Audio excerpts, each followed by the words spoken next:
No vídeo de hoje eu vou falar sobre a espiritualidade e o diagnóstico de câncer, né? Como a espiritualidade ela pode influenciar dentro de um diagnóstico de câncer. O primeiro ponto, né, sobre a espiritualidade é que hoje já existem estudos científicos que comprovam que pessoas, né, que exercem, né, que têm sua fé, independente da sua religião, que exercitam sua fé, que pessoas religiosas, pessoas que dedicam, né, a sua vida espiritual a algo, a alguma crença, alguma fé, elas têm chances de se recuperar melhor e mais rápido de doenças, ou até mesmo de reduzir as chances de ter doença. Isso são estudos científicos que já comprovam isso, independente de qual seja a sua religião, né? Basta a pessoa ter fé. O segundo ponto, né, que eu vou poder falar melhor para vocês é sobre o que eu creio. Eu creio em Deus,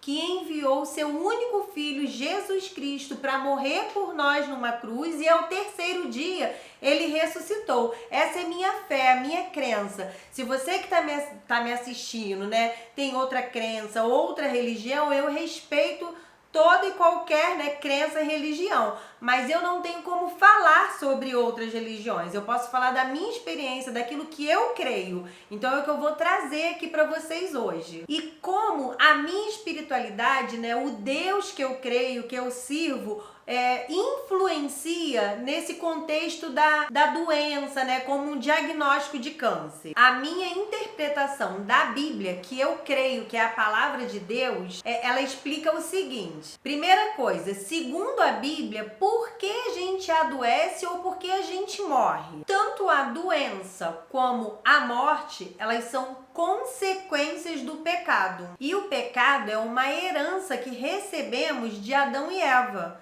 né, quando foram expulsos do Éden, e toda a descendência de Adão e Eva, né, nós somos descendentes de Adão e Eva, já nasceram com uma natureza pecaminosa, né, com uma inclinação para o mal. Junto com ela, né, com a natureza pecaminosa, vem todas as consequências ruins que a gente conhece, inclusive a doença, né? Doenças como o câncer. Além disso, tanto uma pessoa convertida como uma pessoa que ainda não se converteu, ambas possuem uma natureza pecaminosa. Talvez você esteja me perguntando, mas eu já me converti e continuo com a natureza pecaminosa? Sim, nós somos formados de corpo, alma e espírito. E quando nos convertemos, o que converte é o nosso espírito, né? O nosso espírito se torna um só com o Espírito Santo. A partir da nossa conversão, o Espírito Santo habita em nós. Mas a nossa carne, o nosso corpo, ele continua com a natureza pecaminosa que nós herdamos, né? Como eu disse lá atrás, de Adão e Eva.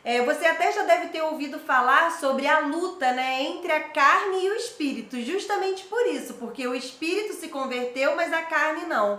A nossa carne, ela só vai se converter quando Jesus Cristo voltar para nos buscar. Ele vai nos dar um novo corpo, um corpo incorruptível. Enquanto nós estivermos aqui na Terra, vivendo nesse corpo provisório, né, que não é o corpo que nós vamos receber na eternidade, nós vamos continuar sujeitos, né, às consequências dessa natureza pecaminosa, como dor, sofrimento, doenças, como o câncer, por exemplo. E por que é importante compreender isso? É porque existem duas situações que esse entendimento vai fazer toda a diferença. A primeira situação é quando uma pessoa está afastada de Deus e recebe um diagnóstico de câncer. E aí, como vai ser? A outra situação é uma pessoa que está em comunhão com Deus, buscando a Deus, servindo a Deus e também recebe esse diagnóstico de câncer.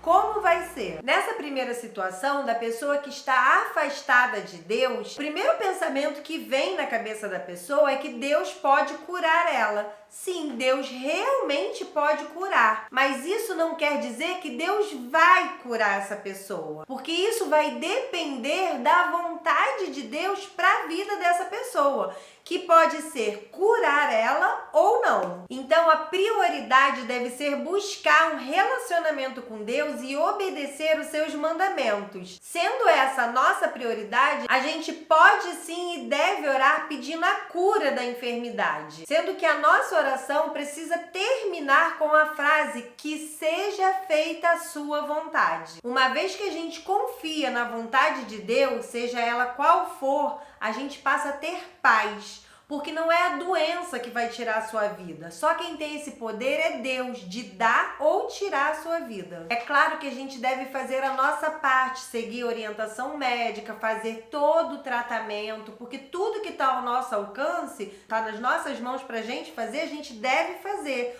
O impossível quem faz é Deus. Mas a gente não pode esquecer de priorizar um relacionamento com Deus. Obedecer os seus mandamentos, né? Buscar a Deus, tá sempre em comunhão com Deus. A segunda situação é aquela pessoa que tá ali em comunhão com Deus, servindo a Deus, buscando ali seguir os ensinamentos bíblicos e de repente recebe esse diagnóstico. Essa pessoa talvez possa entrar em conflito, né? E se questionar, por que isso está acontecendo comigo, né? Se eu tô ali me dedicando a fazer a vontade de Deus. Que a gente precisa entender que a gente, como eu disse lá atrás, a gente tem uma natureza pecaminosa e um corpo corruptível, que traz, né, aquelas consequências ruins do pecado. E isso pode gerar doenças, né? Todos esses malefícios. O que a gente precisa entender é que a vontade de Deus, ela é boa, perfeita e agradável, seja ela qual for. E talvez essa doença, essa aflição que essa pessoa possa estar, né, vivendo, ela pode ter vários propósitos. De repente, talvez Deus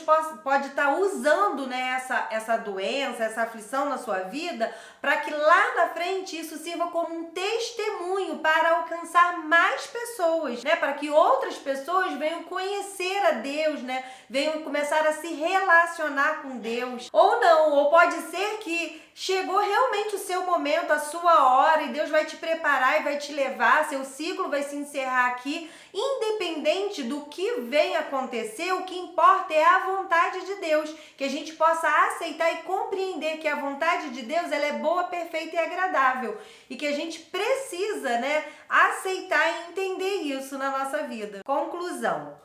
Como a espiritualidade, né, como o Deus que eu sirvo, que eu creio, pode ajudar uma pessoa que está com esse diagnóstico de câncer? Existem duas formas. A primeira é a confiança em Deus, porque nós sabemos que a partir do momento que a gente confia verdadeiramente em Deus, a gente vai ter paz e a gente vai conseguir passar por esse processo de uma forma mais tranquila, porque não é a doença que vai tirar a sua vida. Só quem pode dar ou tirar a sua vida é Deus. Tudo que a gente precisa é confiar verdadeiramente em Deus, independente do resultado final. A segunda forma é realmente a cura. Deus pode sim te curar se essa for a vontade dele, independente das estatísticas, independente do grau, né, do nível de que a doença pode ter avançado, né, que o médico diga que não tem mais jeito, que não tem mais cura.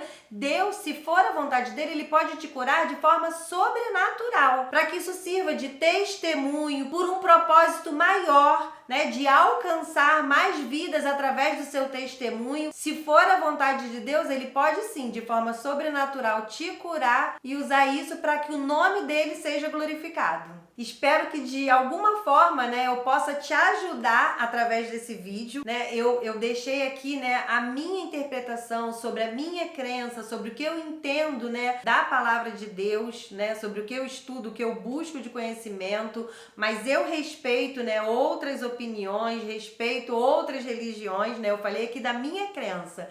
Então, assim, eu espero também que respeitem, né, a minha opinião, mas se você tem outra opinião, você pode deixar aqui nos comentários, né, sobre a sua interpretação, sobre esse assunto tão polêmico, e eu espero mesmo ter ajudado. A intenção aqui é ajudar, né, e esclarecer um pouco sobre esse assunto. Um beijo e até o próximo vídeo.